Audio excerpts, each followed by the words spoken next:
शिकलाय B.Com. म्हणलं कमी शिकलेला का? त्यांची मोठी 2 दुकानं आहेत, ते वेल सेटल आहेत. माझी मम्मी म्हणाली आपण शिक्षणाच्या बाबतीत ॲडजस्ट करूया. मग आम्ही ॲडजस्ट केलं. म्हटलं वा वा वा, आता माझ्याकडनं मंत्र घे. तुला अय्या तुम्ही मंत्र देता? म्हटलं हो, सुखी जीवनाचा मूल मंत्र. मला पण देणार? म्हटलं देणार. म्हटलं हे बघ, जास्त शिकलीयस, नवऱ्यापुढे शिक्षणाचा टेंबा मिरवू नकोस ग. नवऱ्यापुढे थोडासा कमीपणा घे, नवरा फार प्रेम करेल. आणि दुसरी गोष्ट, नवरा रागवला की लगेच पाणी प्यायला सुरुवात करायची. ती म्हणाली अगदी लगेच का? म्हटलं अगदी लगेच. आणि म्हटलं 4 महिन्यांनी मला फोन कर. म्हणाली बर करते. आणि 4 महिन्यांनी फोन आला. म्हटलं केतकी कशी आहेस?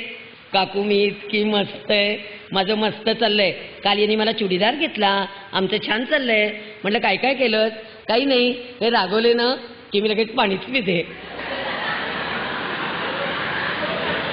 म्हटलं बरं झालं, पण काकू किती दिवस पाणी प्यायचं? म्हणलं म्हातारं होईपर्यंत पाणीच प्यायचं. करायचं काय? थोडक्यात काय बोलायचं नाही. काय उपयोग आहे यांच्यासमोर बोलून?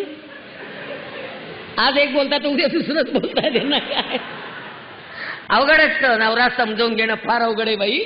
अगं हे नातं सुंदर आहे ग, विश्वासाचं आहे. या विश्वासाच्या नात्याला आणि कुठे शनिवारवाड्यावर उभं राहून कमीपणा घ्यायचा आहे का ग? बेडरूम मध्ये कमीपणा घ्यायचा आहे काय? खरं बायका, स्त्री पुरुष समानतेचे अर्थ समजावून घ्या. स्त्री पुरुष समानता याचं यांना डॉमिनेट करणं नाहीये. स्त्री पुरुष समानता दोघांनी एकमेकांना मान देणं आणि चांगलं जगणं आहे. त्यामुळे हे नातं सुंदर करूया. परवा एका ब्युटी पार्लरच्या बाईनी मला ब्युटी पार्लरच्या उद्घाटनाला बोलवलं होतं. गेले होते. 350 बायका होत्या. म्हटलं बऱ्याच सापडल्यात, सोडायच्या नाही. बायकांना पहिला प्रश्न विचारला, चेहरा स्वच्छ करण्यासाठी खर्च किती येतो? बायका म्हणाल्या 100 रुपयापासून 500 रुपयापर्यंत पॅक आहेत. म्हटलं बाप रे, चेहरा स्वच्छ करायला इतके पैसे? मग मन स्वच्छ करायला किती? म्हटलं मी मनाचं ब्युटी पार्लर सुरू केलंय. ज्यांना यायचंय त्यांनी या. माझ्याकडे मन सुंदर करून मिळेल. पाटी लावलेली नाही, शुल्क घेतलं जात नाही. लगेच बायका अय्या मनाचं ब्युटी पार्लर कसं असतं ते? म्हटलं छान असतं, छान असतं मनाचं ब्युटी पार्लर. नवऱ्याला मान द्यायला शिकवते, सासूला मान द्यायला शिकवते, जावेला मैत्रीण मानायला शिकवते, नंदेला जीवा भावाची मैत्रीण मानायला शिकवते, सगळ्या नात्यांना न्याय द्यायला शिकवते. फेअर अँड लवली लावून चेहरा सुंदर करण्यापेक्षा मन फेअर अँड लवली कसं होईल यासाठी प्रयत्न करा. मन फेअर अँड लवली झालं पाहिजे. आणि जाता जाता शेवटचा संदेश हात जोडून माझ्या वयाच्या सगळ्या बायकांनो, सवाष्णपणी मरण मागू नका. आजपासून देवीला नमस्कार करताना एकाही माझ्या वयाच्या बाईंनी असं म्हणायचं नाही की मला सवाष्णपणी भरल्या कुंकवानी नाही. बायकांनो, आत्ता पुरुषांची परिस्थिती फार अवघड आहे. वृद्धाश्रमात म्हाताऱ्या माणसांची संख्या पुरुषांची वाढतीये. सासू घरात बायकांचं सुनांचं करिअर आहे म्हणून चालते, पण सासरा चालत नाही. आणि आजारी असलेला सासरा केअर सेंटर नामक वृद्धाश्रमात आहे आणि त्याचं करायला कुणी नाहीये. धडकं सुद्धा अंगावर नसताना पुरुष मरतायत. त्यामुळे सगळ्या बायकांनो, आधी यांची पालखी जाईल, पाठीमागनं आपण आनंदाने जायला तयार राहायचंय. माझ्या नवऱ्याला संधिवाताचा त्रास आहे, ते चालू शकत नाहीत. मी रोज देवाला म्हणते आधी यांची पालखी नाही. माझ्या मुलावर माझा विश्वास आहे, पण म्हातारपणावर विश्वास नाही. त्यामुळे आजपासून यांचं मरण पालखीचं आणि आपलं मरण सुनांच्या राज्यात कष्ट करण्याचं असलं तरी चालेल. सगळ्या पुरुषांनो, तुमच्या नावाचं तेज आमच्या कुंकवावर, तारणकर्तीचा ऐश्वर्याचा पदर तुम्ही दिलात. हातातल्या बांगड्यात तुमच्यामुळे वाजतात. पायातली जोडवी तुम्हीच जोडायला शिकवलीत. तुम्ही आमच्या पातिव्रत्याचं तेज आणि सतीत्वाचं तेज. पण आम्हाला घरातले पुरुष आमच्या आता खूप चांगले हवेत. आम्हाला करता पुरुष घरच्या पुरुषासारखाच हवाय आता घरात. त्यामुळे तुमची पालखी ही आमच्या आधी नक्कीच जाईल, पण तुम्ही आमच्या सगळ्या घराला न्याय दिला पाहिजे. त्यामुळे मला परत परत बोलवा, मी नक्की येईन. माझा नंबर तेवढा तुमच्याजवळ नोट डाऊन करा.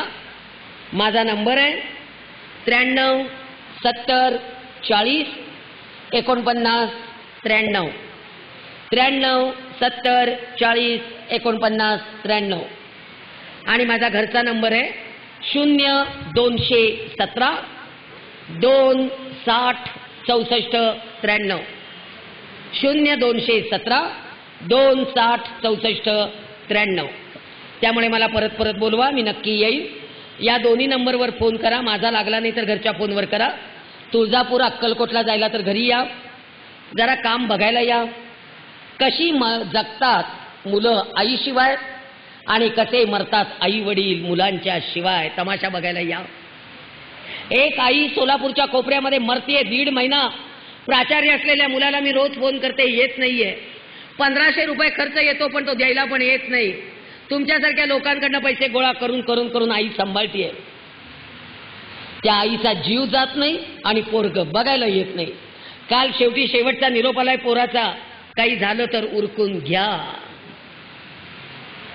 स्मशानात सुद्धा जायची तयारी ठेवली. आता सकाळी उठते 5 किलो ज्वारी गोळा करायची, दुपारी उठायची जुने कपडे गोळा करायचे, संध्याकाळी उठायचे डायबिटीसच्या गोळ्या गोळा करायच्या, संध्याकाळी सगळ्या हॉस्पिटलला जाऊन यायचं. कुठे म्हातारी माणसं एकटी येत बघायचं, तिथं थांबायचं, बसायचं, शीशूक काढायची, सगळं करायचं. काय करायचं? टाकून देऊ का फेकून देऊ? फक्त जाता जाता सगळ्या तरुण मुलांना विनंती, आमची शिडी करू नका रे. तुमच्या यशाच्या शिखरामध्ये फक्त आईवडिलांची शिडी करू नका. आईवडील सांभाळा. एक वडील 5 मुलांना छान सांभाळतात, पण 5 मुलं एका वडिलांना का सांभाळत नाहीत, याचं उत्तर सगळ्यांनी मिळून द्या. जगाच्या व्यवहारात येण्यासाठी डॉक्टर नाळ तोडतात. जगाच्या व्यवहारात पहिला येऊन मी श्वास घेते तेव्हा आई माझ्या किती जवळ असते.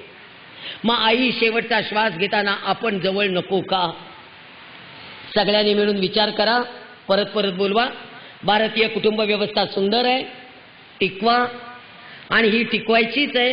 तुमच्या या सगळ्या कार्यक्रमातनं हाच विचार कुटुंब व्यवस्था टिकवण्याचा सगळ्यांपर्यंत पोचवा. मला परत बोलवा, मी नक्की येईन. मनापासून खूप खूप धन्यवाद देते आणि थांबते. नमस्कार. एक विनंती, आई म्हणून बोलायला सुरुवात केली, टाकून जाऊ नका. कुणीतरी धन्यवाद मानणार आहे. भारतीय संस्कृतीत पाहुणाही तेवढाच महत्वाचा. परत बोलवा. धन्यवाद.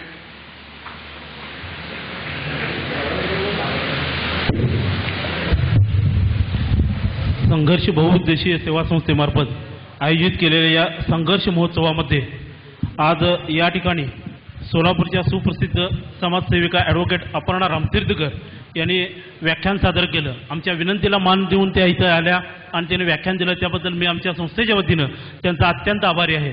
त्याचप्रमाणे आजच्या या कार्यक्रमाला आपल्या सर्व रसिक प्रेक्षकांनी जो भरभरून प्रतिसाद दिला त्याबद्दल मी आमच्या संस्थेच्या वतीनं आपल्या सर्व प्रेक्षकांचा आभारी आहे. या महोत्सवामध्ये उद्या या ठिकाणी 3रा कार्यक्रम सादर होतोय. इंदापूरचे राजगुरू महाराज यांचा या ठिकाणी भारुडाचा कार्यक्रम होणार आहे. तरी सर्व प्रेक्षकांना विनंती आहे की आपण त्याही कार्यक्रमाचा लाभ घ्यावा. धन्यवाद.